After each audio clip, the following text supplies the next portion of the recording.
మిత్రులందరికీ శుభోదయం. నేను మీ ఇంగ్లీష్ అండి డిఎస్సి కొరకు. డిఎస్సిలో కీలక మార్పులైతే జరుగుతున్నాయి.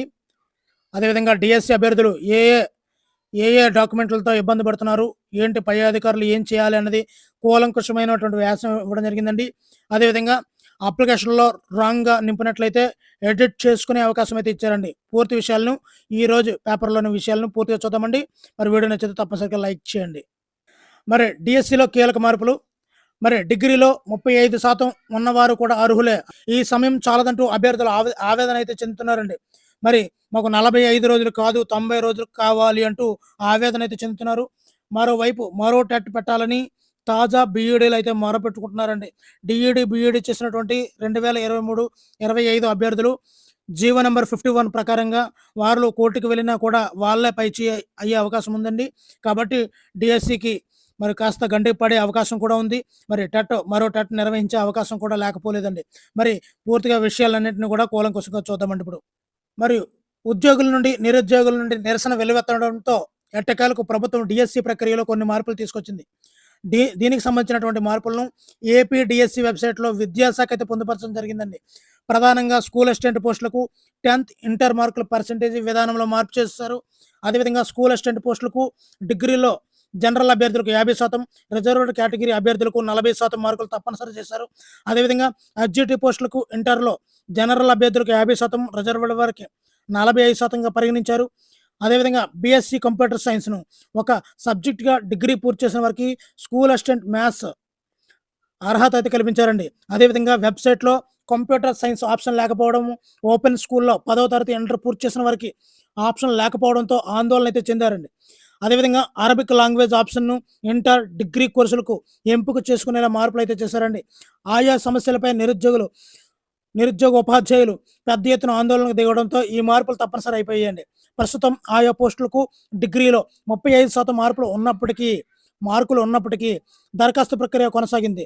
రాష్ట్ర వ్యాప్తంగా కూడా డిఎస్సి ద్వారా 16,347 ఉపాధ్యాయ పోస్టుల భర్తీకి ఇటీవల నోటిఫికేషన్ అయితే జారీ చేశారు. మరి నోటిఫికేషన్ అనంతరం వెబ్సైట్‌లో దరఖాస్తు చేసుకునేందుకు అభ్యర్థులు ప్రయత్నించగా అనేక సాంకేతిక సమస్యలు ఎదురవుతున్నాయి.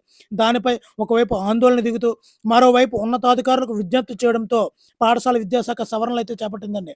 మరి జూన్ 6 నుండి జూలై 6 వరకు ఈ సిబిటి అంటే కంప్యూటర్ బేస్డ్ టెస్ట్ నిర్వహించనుంది. నోటిఫికేషన్ ఇచ్చిన 90 రోజులకు పరీక్షలు నిర్వహించడంపై అభ్యర్థులు అభ్యంతరం వ్యక్తం చేస్తున్నారు.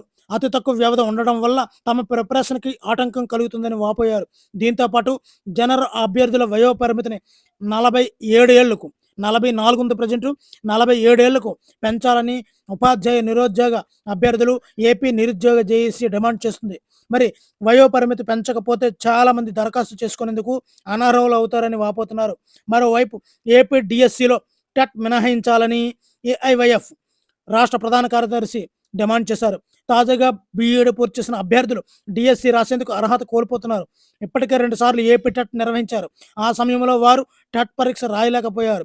దాంతో బీఈడీ పూర్తి చేసిన వారి కోసం నెల రోజుల గ్యాప్తో టెట్ నిర్వహించి ఆ తర్వాత డిఎస్సి పరీక్షలు జరపాలని బీఈడీ అభ్యర్థులు అయితే కోరుతున్నారు.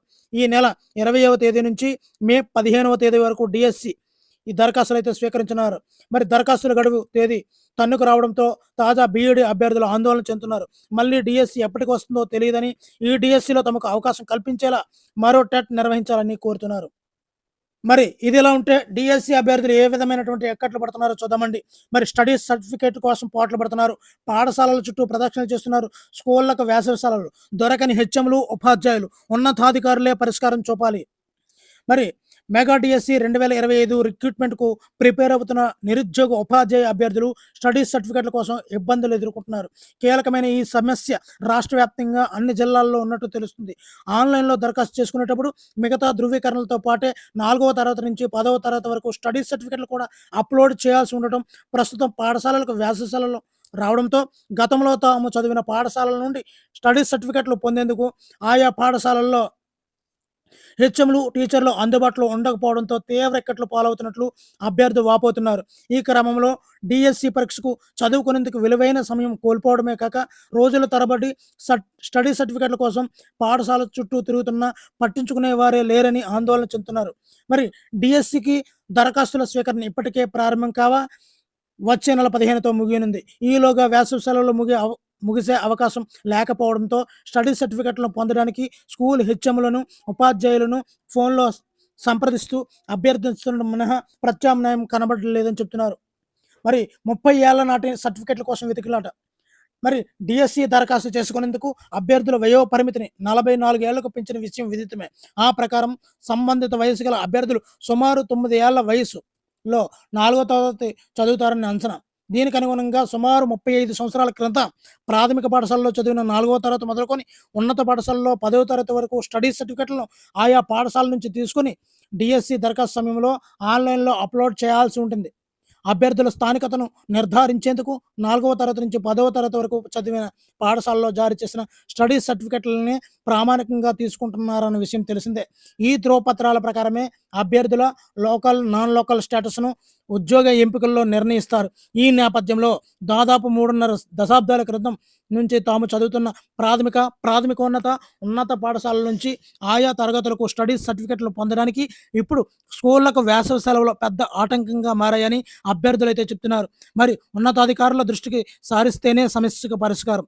మరి డిఎస్సి, ఇతర ఉద్యోగ నియామకాల పోటీ పరీక్షలకు అవసరమైనటువంటి అన్ని రకాల ధృవీకరణ పత్రాలపై అవగాహన ముందస్తు ఏర్పాటు చేసుకున్న అభ్యర్థులను మినహాయిస్తే వీటిని ఇంతవరకు సమకూర్చుకోలేని వారికి ఇప్పుడు ఆందోళన అయితే చెందుతున్నారు. ఈ కోవలో స్టడీ సర్టిఫికెట్ల సమస్య కీలకంగా మారింది.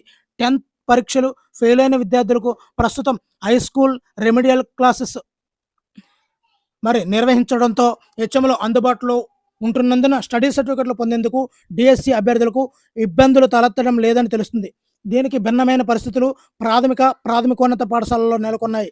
ప్రస్తుతం వేసవి సెలవులు కావడంతో ఈ పాఠశాలలు మూసి ఉంటున్నాయి. స్టడీ సర్టిఫికెట్లు జారీ చేయాలంటే అభ్యర్థులు ఆయా సంవత్సరాల్లో చదివిన తరగతుల రికార్డులు, రిజిస్టర్లను స్కూలు ప్రధానోపాధ్యాయుడు, బోధనేతర సిబ్బంది పరిశీలించి ధృవీకరించుకున్న తర్వాతే హెచ్ఎం సంతకం చేసి ఇవ్వాల్సి ఉంది. ముఖ్యంగా ప్రభుత్వ ప్రాథమికోన్నత పాఠశాలకు తాళాలు వేసి ఉంటున్నాయని అభ్యర్థులు వాపోతున్నారు. ఈ నేపథ్యంలో తాము గతంలో చదువుకున్న పాఠశాలల నుంచి స్టడీ సర్టిఫికెట్లు పొందేందుకు వివిధ జిల్లాలు, ప్రాంతాల్లో ఉంటున్న వారు వ్యయ ప్రయాసాలు కోర్చి తమ పూర్వపు పాఠశాలలకు వస్తుండగా అక్కడ ఎవరూ అందుబాటు లేకపోవడంతో ఆందోళన చెందుతున్నారు. స్కూల్ హెచ్ఎం, టీచర్లకు ఫోన్ చేసి స్టడీ సర్టిఫికెట్ల కోసం అభ్యర్థిస్తున్నారు. మెగా డిఎస్సికి రాష్ట్రంలో లక్షల సంఖ్యలో అభ్యర్థులు పోటీ పడతారన్న అంచనాలున్న నేపథ్యంలో దరఖాస్తులకు అవసరమైన స్టడీ సర్టిఫికెట్ల కోసం ఎదురవుతున్న ఇబ్బందులపై ప్రభుత్వం పరిష్కారం చూపించాల్సిన ఆవశ్యకత ఉంది. ఈ సమస్యను డిఈఓ దృష్టికి తీసుకెళ్లగా ఇది కీలకమైన సమస్యే.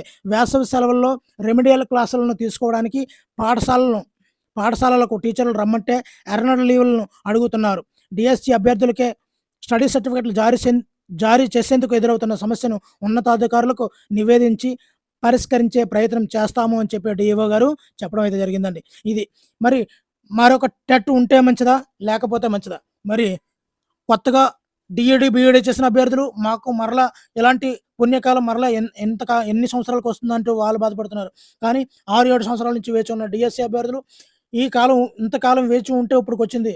మరి ఇప్పుడు డిఈడి, బిఈడి అయిన వాళ్ళు తర్వాత రాస్తారు అంటూ ఇప్పటికే మాకు పుణ్యకాలం ఏదులంతా దాటిపోతున్నాయని డిఎస్సి అభ్యర్థులు వాపోతున్నారు. మరి ఏది జరిగితే మంచిది? ఒక నెలల గ్యాప్లో టెట్ మరియు డిఎస్సి పెడితే మంచిదా, లేదంటే ఇప్పుడు డిఎస్సి నిర్వహించి మరో డిఎస్సికి ఈ యొక్క బిఈడి, డిఈడి అభ్యర్థులు మరో డిఎస్సి కోసం వేచి ఉంటే మంచిదా?